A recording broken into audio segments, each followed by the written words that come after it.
Bonjour et bienvenue.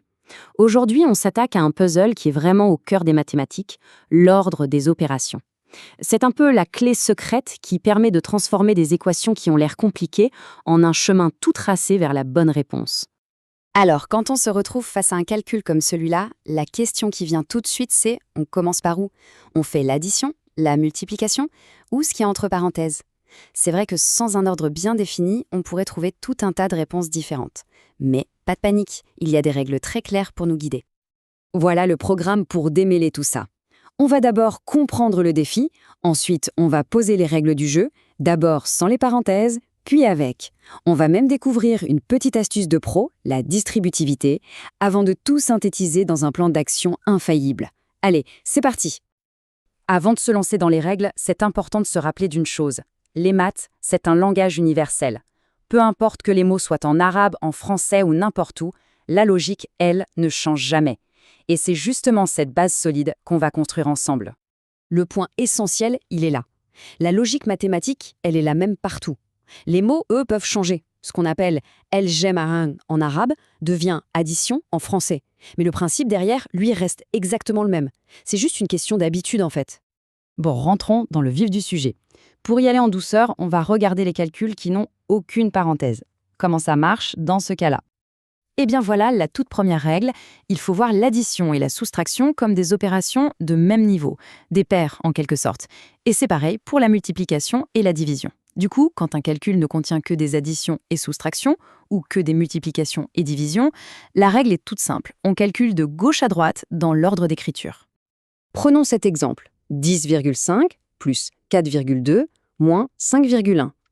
Ici, on n'a que des additions et des soustractions. Donc, on commence par la gauche, on fait d'abord 10,5 plus 4,2, ce qui nous donne 14,7. Ensuite, à partir de ce résultat, on soustrait 5,1. C'est simple, c'est méthodique, toujours de gauche à droite. Ok, maintenant que ça c'est clair, on va compliquer un tout petit peu. Qu'est-ce qui se passe quand on mélange tout ça? Par exemple, une addition et une multiplication dans le même calcul. Qui passe en premier? Et là, on touche à la règle d'or, la multiplication et la division sont prioritaires. On peut les voir comme les boss des opérations.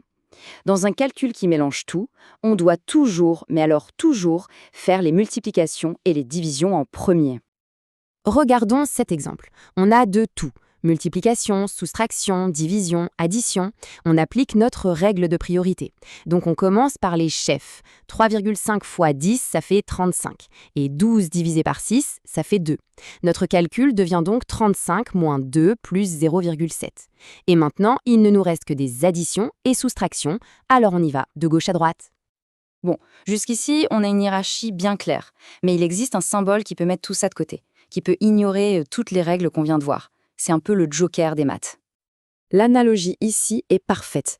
Imaginez que les règles de priorité, c'est le code de la route, eh bien les parenthèses, c'est l'agent de police. Quand il lève la main, la circulation s'arrête et on suit ses ordres. C'est lui qui a le dernier mot, sans discussion. Le point crucial à retenir, c'est donc celui-ci. Tout ce qui est à l'intérieur des parenthèses devient la priorité numéro 1, la priorité absolue. C'est comme un mini-calcul à l'intérieur du grand calcul, et c'est par lui qu'on doit obligatoirement commencer. Allez, revenons à notre tout premier problème. Maintenant, avec la règle des parenthèses, le chemin est limpide. On met de côté l'addition et la multiplication pour l'instant, et on se jette sur ce qu'il y a entre parenthèses. 8 moins 3, ça fait 5.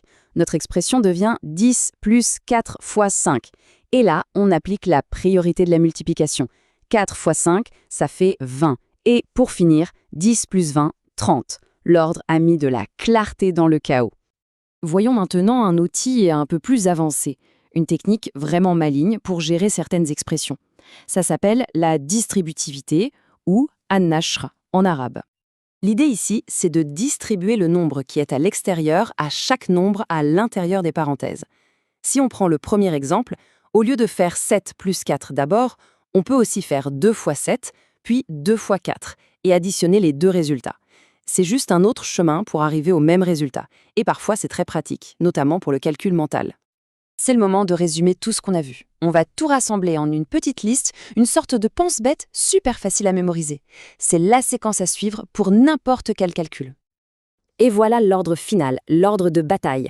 D'abord, on s'occupe de tout ce qui se trouve entre parenthèses ou crochets. C'est l'étape 1. Ensuite, étape 2, on fait toutes les multiplications et les divisions, en avançant simplement de gauche à droite.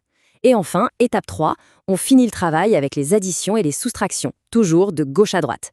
C'est le plan en 3 étapes qui marche à tous les coups. Finalement, ce qui pouvait sembler un enchevêtrement de chiffres et de symboles devient juste une suite d'étapes simples et logiques. L'ordre des opérations, ce n'est pas là pour nous compliquer la vie, au contraire, c'est là pour garantir que tout le monde, partout dans le monde, trouve exactement la même réponse. C'est ça le langage commun des mathématiques. La prochaine fois qu'un calcul à rallonge se présente, plus besoin d'avoir peur. Il suffit de respirer un bon coup, de se souvenir de cet ordre et de dérouler les étapes une par une. La question, ce n'est plus est-ce que c'est difficile, mais plutôt est-ce qu'on est prêt à appliquer les règles. Alors, prêt à relever le prochain défi ?